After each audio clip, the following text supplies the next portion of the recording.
Hello dear student, मैं मनोज शर्मा आपके अपने YouTube channel maths planet institute पर आपका हार्दिक स्वागत करता हूं। आज के लेक्चर में हम करने वाले हैं मोस्ट इंपॉर्टेंट क्वेश्चन की बात करने वाला हूं। यूनिट फर्स्ट में जो आपके मोस्ट इंपॉर्टेंट क्वेश्चन है वो मैं आपको बताने वाला हूं। अब देखो, वैसे तो अपन डिसाइड कर नहीं सकते हैं मोस्ट इंपॉर्टेंट क्वेश्चन, फिर भी मैं अपने प्रेडिक्शन से आपको बार बता रहा हूँ कि ये क्वेश्चन है वो एग्जाम के पॉइंट ऑफ व्यू से इंपॉर्टेंट है। और जो बच्चे, मैं उन्हीं बच्चों के लिए बता रहा हूँ जो भाई पासिंग के लिए सिर्फ पढ़ना चाहते हैं, उनके लिए नहीं बता रहा हूँ जो आपका अच्छे मार्क्स लाते हैं एग्जाम में, मतलब जो जिसके भी 150 में से 140 130 नंबर आते हैं, उनको मैं ये नहीं बता रहा हूँ। उनको तो पूरा सिलेबस ही पढ़ना है, ठीक है। और कोशिश तो ये करना चाहिए कि भाई पूरा ही सिलेबस पढ़ना चाहिए। फिर भी मैं कोशिश कर रहा हूँ, आपको इंपॉर्टेंट क्वेश्चन बता रहा हूँ।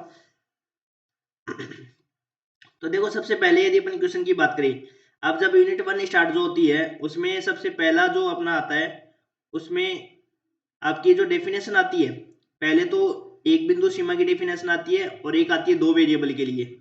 तो ध्यान रखना, वहां पे आपके एग्जाम में जो पूछेंगे एग्जाम में, वो आपको ये पूछेंगे, ध्यान रखना, एक चर के लिए यदि पूछे तो एक चर वाली है वो आपकी लगानी है एफ साइलेंट डेफिनेशन, एक चर के बिंदु के लिए,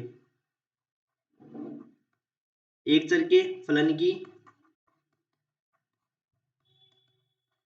एक बिंदु सीमा, जिसको अपन क्या कहते हैं, F silent definition, F silent definition, ठीक है। ये एग्जाम में पूछी जाती है वन वेरिएबल के लिए और टू वेरिएबल के लिए, दोनों ही डेफिनेशन है वो एग्जाम के पॉइंट ऑफ व्यू से काफी इंपॉर्टेंट है। ज्यादातर वन वेरिएबल के लिए आपको पूछी जाती है। तो वन वेरिएबल के लिए जो आपके पास एफ साइलेंट डेफिनेशन होती है उसको आपको लिखना होता है, ठीक है। तो एक तो ये आपको क्वेश्चन, आपको इन दोनों की डेफिनेशन याद करनी है, दो चरों के लिए, दो चरों के लिए भी और एक चरों के लिए, उससे आपके छोटे क्वेश्चन हो जाएंगे। दो चरों के फलन की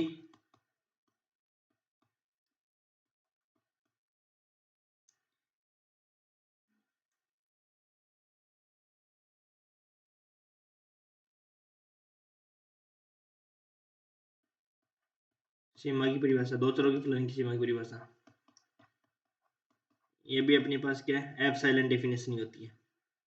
ये दो वेरिएबल के लिए होती है, ठीक है। इनको अच्छे से याद करना, एग्जाम में पूछी हुई है दोनों डेफिनेशन, काफी इंपॉर्टेंट है, ठीक है। फिर अपन यदि क्वेश्चंस की बात करें, तो क्वेश्चंस की बात करें तो पहला जो इंपॉर्टेंट क्वेश्चन है आपका रहने वाला है, वो पूछते हैं, एक तो ये क्वेश्चन पूछा हुआ है, यदि अपन बात करें सीमा की एफ साइलेंट डेफिनेशन का,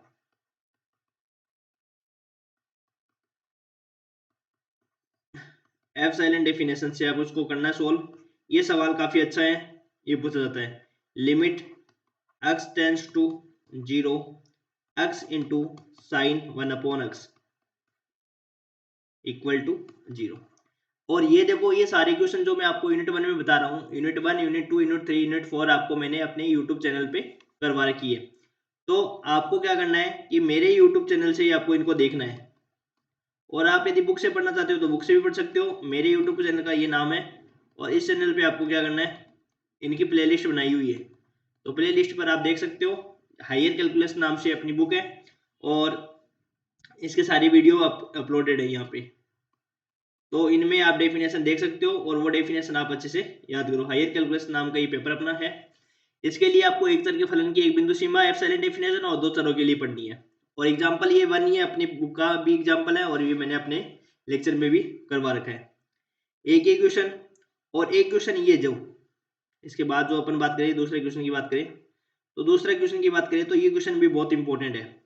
ये जो मैं क्वेश्चन बता रहा हूँ वो सारे इंपॉर्टेंट है, इनको अच्छे से देखे जाना। लिमिट एक्स टेंस टू ए की पावर 1/x, ए की पावर 1/x, ए की पावर 1/x प्लस 1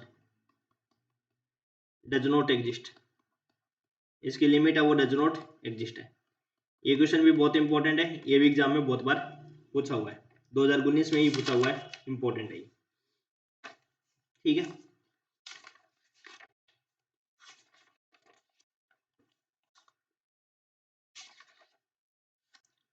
इसके बाद में अपन यदि बात करें, ये तो हो जाएगी अपने पास एफ साइलेंट डेफिनेशन से थर्ड वाला क्वेश्चन। और पांचवा, यदि अपन दो वेरिएबल के लिए बात करें,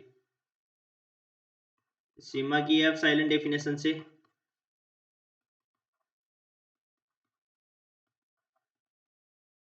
डेफिनेशन से ये सवाल है, limit x and y tends to 5 -2, x y tends to 5 -2, ax plus by equal to 5a minus 2b। ये सवाल भी काफी अच्छा है, इंपॉर्टेंट है एग्जाम के पॉइंट ऑफ व्यू से। और एक एग्जाम्पल नंबर 6 इसी सीमा की एप्सिलॉन डेफिनेशन से,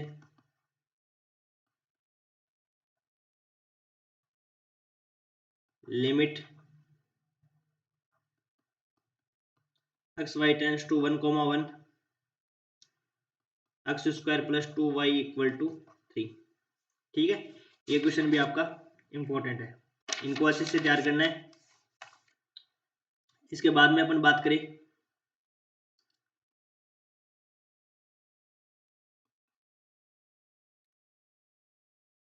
इसके बाद में सिद्ध कीजिए कि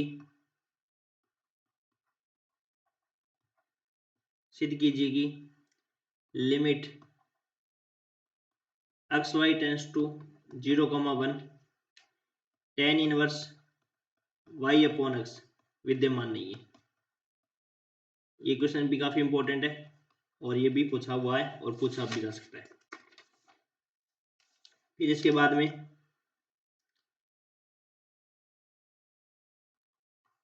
8 नंबर का क्वेश्चन की बात करें तो इवेलुएट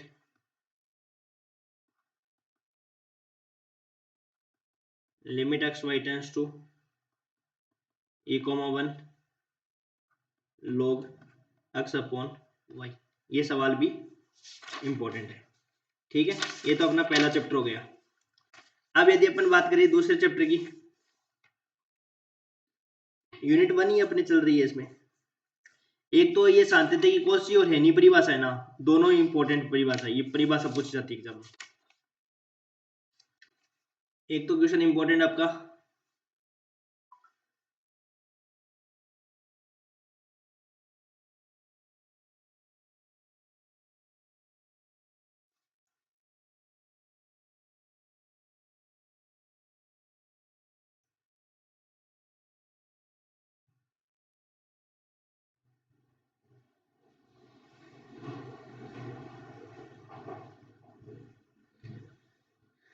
एक तो सांतत्य की कोशी और हेनी परिभाषा, इनको दोनों को अच्छे से याद करना है।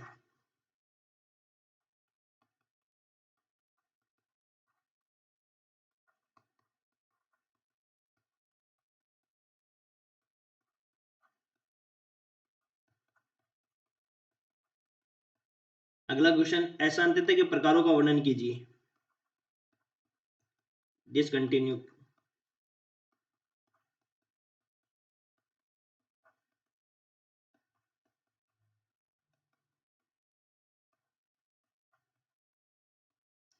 असांतत्य के प्रकारों का वर्णन कीजिए। सारी जो टाइप ऑफ डिसकंटिन्यूटी है ना, वो सारी इंपॉर्टेंट है इसमें, मतलब सारी आपको ऐसे लिखना आएगा बड़ा क्वेश्चन कि type of discontinuity, describe the type of discontinuity, discontinuity के सारे के बारे में बताना पड़ेगा। या तो आपका छोटा कोई यदि कोई डिसकंटिन्यूटी पूछेगा, या ये क्वेश्चन एग्जाम में पूछा हुआ है सांतत्य के प्रकारों का वर्णन कीजिए। ठीक है, फिर यदि एग्जाम्पल में चले तो अपन सबसे इंपॉर्टेंट एग्जाम्पल, ये वैसे तो मैं सारे ही आपको इंपॉर्टेंट बता रहा हूँ।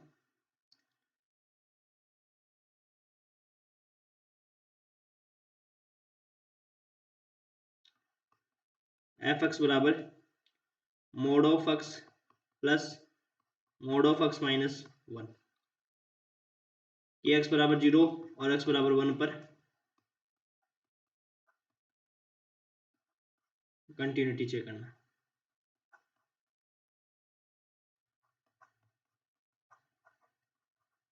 चेक कंटिन्यूटी, कंटिन्यूटी चेक करना।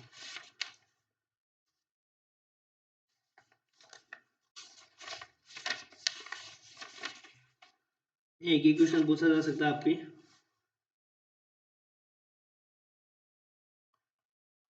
अब वैसे तो बहुत सारे क्वेश्चन हो जाते हैं, अब इंपॉर्टेंट बताना थोड़ा मुश्किल हो जाता है, लेकिन ये क्वेश्चन आप देख लेना, इनमें से आपको मिल जाएंगे, बहुत सारे क्वेश्चन मिल जाएंगे आपको।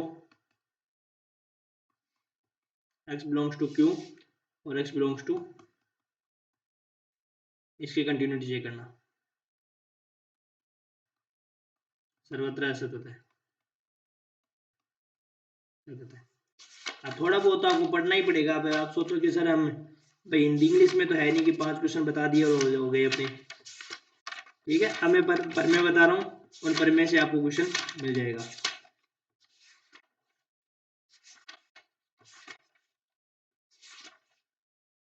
ठीक है,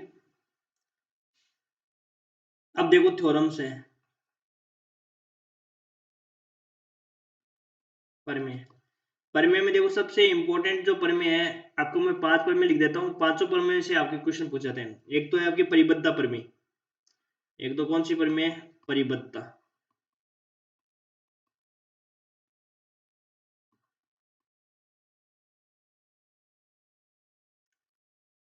एक ही है अपने पास कि जो फलन है वो x बराबर a पर यदि सतत है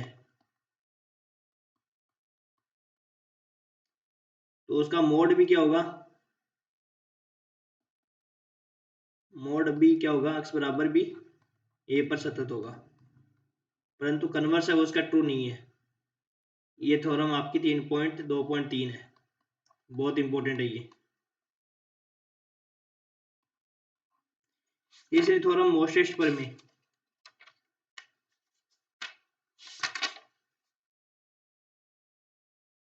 परिबद्धता परमेय ये देखो 2015 और 2019 में आई हुई है।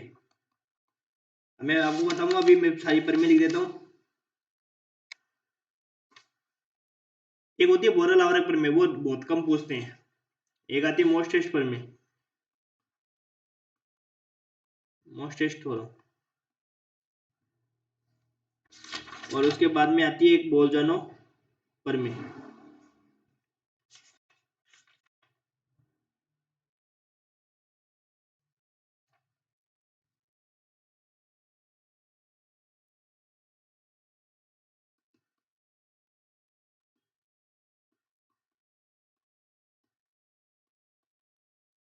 और एक अंतर्वर्ती मान परमेय। अभी देखो वैसे तो बहुत सारे आप कहोगे सर बहुत सारे क्वेश्चन बता दिया आपने, इतने कोई बताने होते क्या? अब देखो मोस्ट इंपोर्टेंट की यदि कैटेगरी में यदि अपन काउंट करें ना, तो अभी सारी थ्योरम है वो इंपॉर्टेंट है, क्योंकि ये कभी कभी आई हुई है। अब जैसे ये 2015 2019 में आ गई, वो थ्योरम दूसरे साल में आ गई। अब इनमें डिसाइड करना थोड़ा मुश्किल हो जाता है कि भाई कौन सी थ्योरम आपको पूछेंगे। लेकिन इन जो परमेय है, परिपत्ता परमेय, अब इसमें आपको एक तो क्या देखो बहुत सारे क्वेश्चन कवर हो जाते हैं। मैंने जो 13 क्वेश्चन बताया ना, इसमें आपको बहुत सारे क्वेश्चन मिल जाएंगे। ये नहीं कि भाई कह रहा हूँ कि भाई आपको इसमें से 2 ही क्वेश्चन मिलेंगे, 2 क्वेश्चन नहीं मिलने वाले, आपको बहुत सारे क्वेश्चन इसमें मिलने वाले हैं। अब देखो इन 5 परमेय से श्योर एक परमेय आएगी।